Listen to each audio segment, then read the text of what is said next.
All students good morning. आज का topic आपका रहेगा वो है संविधान से रिलेटेड, कॉन्स्टिट्यूशन से रिलेटेड। इसमें संविधान में आपको बताया जाएगा भाग नंबर 4।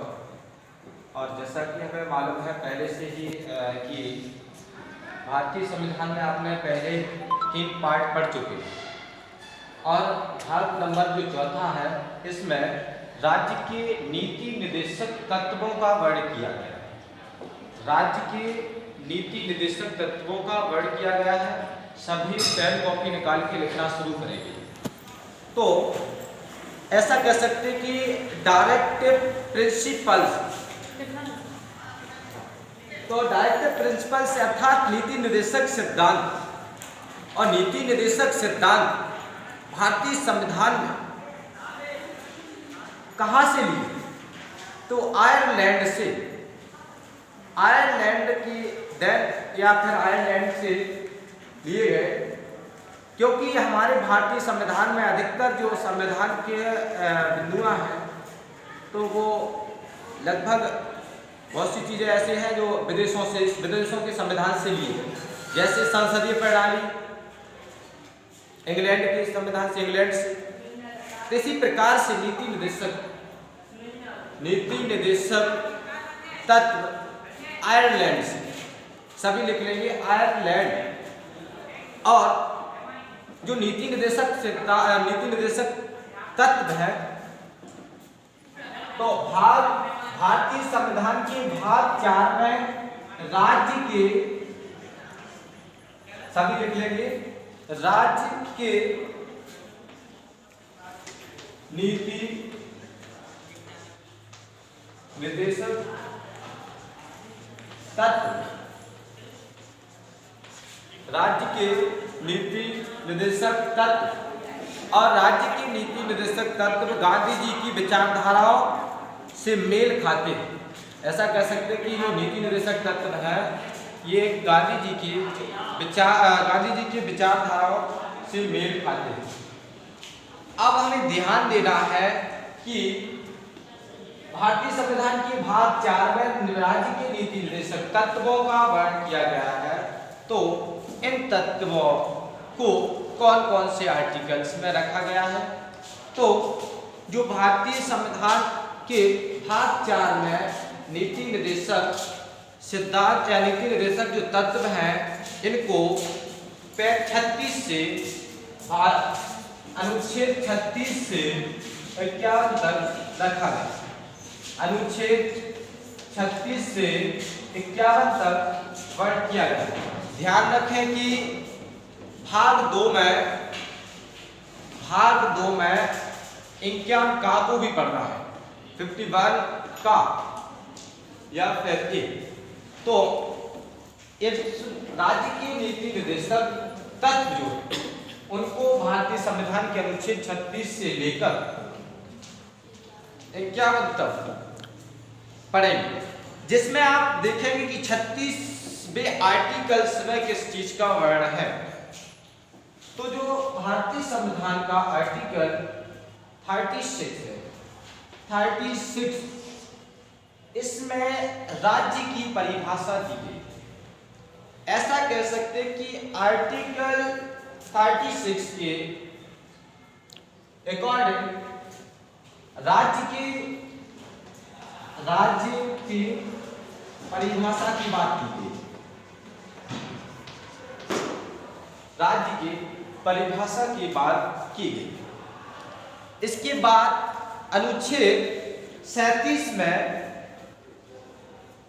या फिर 37 की बात की जाएगी। तो 37 में आप लिखेंगे, सभी डालेंगे 37 या फिर 37, अनुच्छेद 37 में किस चीज का वर्णन है? तो नीति निर्देशक तत्वों को लागू कराना राज्यों का कर्तव्य होगा। अर्थात जो नीति निर्देशक तत्व हैं इनको लागू करना राज्य का एक कर्तव्य माना गया। आर्टिकल नंबर 37 के अनुसार 37 के अनुसार राज्य के नीति निर्देशक तत्वों को लागू करने का कर्तव्य किसका है? राज्य का। ठीक है। इसके बाद है 38 या फिर 38 नंबर अनुच्छेद में सभी लिखते जाएंगे। 38 नंबर ध्यान रखना कि 36 में या फिर 36 में है राज्य की परिभाषा और 37 में हमने बताया कि राज्य के नीति निर्देशक तत्व को लागू करने का कर्तव्य है राज्य का। उस चीज का बारे में 37 के और 38 में आपको ध्यान देना है कि सामाजिक और आर्थिक समानता होनी चाहिए। 38 में कहा गया कि सामाजिक और आर्थिक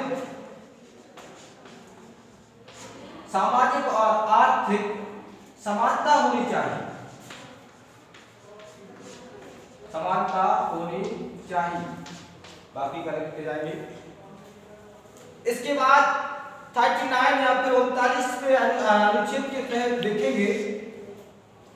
39वें आर्टिकल्स के तहत एक बार ध्यान देंगे कि आप नीति निर्देशक तत्व पढ़ रहे हैं राज्य के।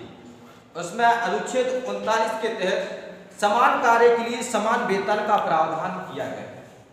समान कार्य के लिए लिख लेंगे, समान कार्य के लिए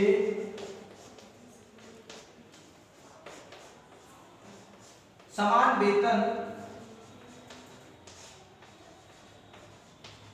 का प्रावधान किया गया।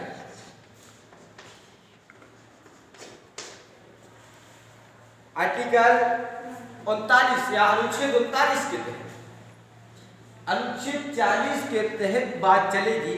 उसमें ग्राम पंचायतों की स्थापना का प्रावधान रखा गया। अनुच्छेद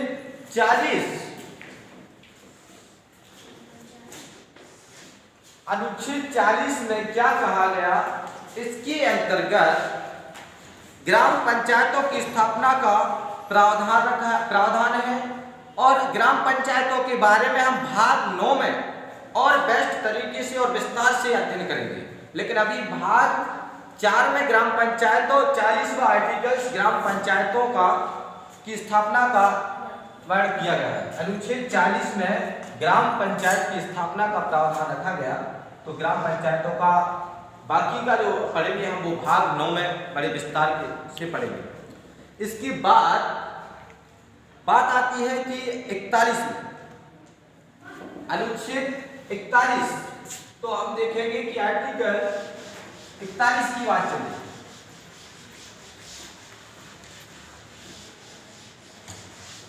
आर्टिकल 41 या फिर 41 अनुच्छेद 41 में किस चीज का वर्णन किया है? तो सभी लिख लेंगे कि अनुच्छेद 41 में कमजोर और असहाय लोगों को सहायता प्रदान करना। कमजोर और असहाय लोगों को सहायता प्रदान करना।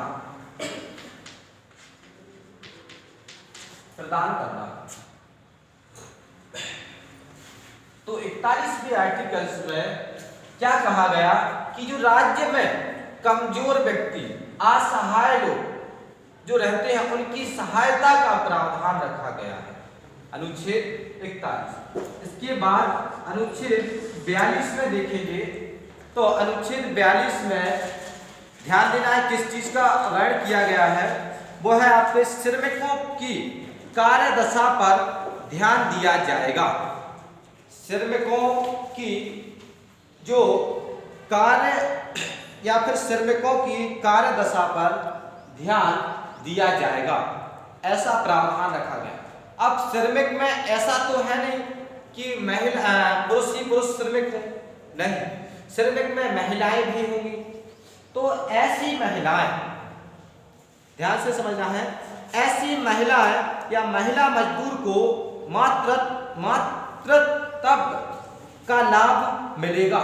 ऐसा प्रावधान रखा कि जो श्रमिक कार्य में, जो श्रमिक कार्य की दशा में ध्यान दिया जाना, अर्थात या ध्यान या दशा में लाभ मिलेगा। ऐसा जैसे श्रमिक, कोई व्यक्ति श्रमिक है या फिर कोई महिलाएं जो है फीमेल श्रमिक कार्य करते हैं, तो उनके लिए भारतीय संविधान के अनुच्छेद 42 के तहत ऐसी महिलाएं, महिला मजदूर को, जो महिला मजदूर कार्य करते हैं, उनको मातृत्व का लाभ मिलेगा।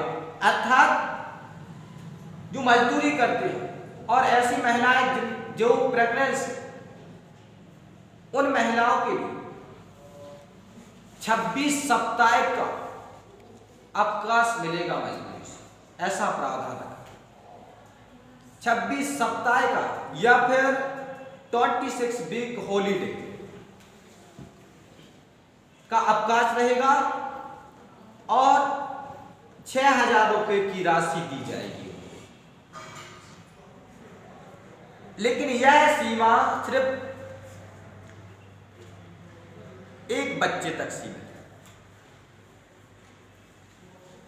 और पुरुष के लिए 2 सप्ताह की छुट्टी या फिर उसके पिता के लिए 2 सप्ताह की छुट्टी अवकाश दिया जाएगा, यानी 2 वीक्स हॉलीडे। ऐसा प्रावधान भारतीय संविधान के अनुच्छेद 42 में रखा गया है। ठीक है। इसके बाद बात आती है कि 43वां आर्टिकल। 43वें आर्टिकल में क्या कहा गया? जो 43वां आर्टिकल से इसमें प्रावधान है कि कुटीर उद्योग और लघु उद्योग के विकास और संरक्षण का प्रावधान। जो राज्य में कुटीर उद्योग चल रहे हैं, लघु उद्योग चल रहे हैं, उनके विकास, उनकी उन्नति के और उनकी संरक्षणता के प्रावधान रखा गया है अनुच्छेद कौन से 43 में 43 अनुच्छेद 43। ठीक है। इसके बाद अनुच्छेद 43 का भी है। 43 के बाद 43 का में क्या है कि 43 का में कंपनी के लाभ में मजदूरों का भी हिस्सा, ऐसा वर्ण किया गया। मतलब जो कंपनी को जो लाभ है उसमें मजदूरों का भी हिस्सा का प्रावधान रखा गया आर्टिकल 43 का में। ठीक है। इसके बाद 44 की बात आई। अनुच्छेद 44 में ध्यान देना है कि अनुच्छेद, थोड़ा सा ध्यान देंगे, समय को देखते हुए हम थोड़ी स्पीड से बताएंगे। तो अनुच्छेद 44 में दिया है समान नागरिक संहिता का प्रावधान। समान नागरिक संहिता का प्रावधान। इसके बाद 45 में दिया है, 45 इंपोर्टेंट है, 45 सभी को याद रखना। अनुच्छेद 45 में क्या दिया गया है कि 6 से 14 वर्ष के बच्चों को निःशुल्क शिक्षा दी जाएगी। 6 से 14 वर्ष के बच्चों को निःशुल्क शिक्षा दी जाएगी। ऐसा प्रावधान नीति निर्देशक तत्वों में रखा। अनुच्छेद 45 के तहत राज्य में 6 से 14 वर्ष तक के बच्चों के लिए निःशुल्क शिक्षा दी जाएगी। ऐसा प्रावधान भारतीय संविधान के अनुच्छेद 45 में रखा। और अब बात आती है अनुच्छेद 46 की। तो अनुच्छेद 46 में क्या वर्ण किया गया है? SC और ST SC और ST, SC और ST, SC और ST वाले व्यक्तियों के शिक्षा का प्रावधान जो रखा है वो है 46 या फिर 46वें अनुच्छेद के तहत। ठीक है, इसके बाद है 47वां अनुच्छेद। 47वां जो अनुच्छेद है इसमें नागरिकों के पोषण स्तर का प्रावधान रखा है। नागरिकों के पोषण स्तर का प्रावधान रखा गया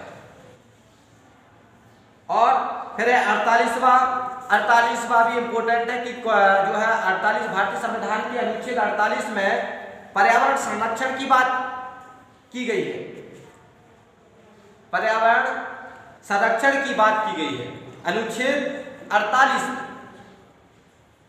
और फिर 49 में कहा गया है कि ऐतिहासिक इमारतें और स्थानों या स्थलों की संरक्षण करना या फिर देखभाल या फिर उसकी सुरक्षा का प्रावधान रखा गया है।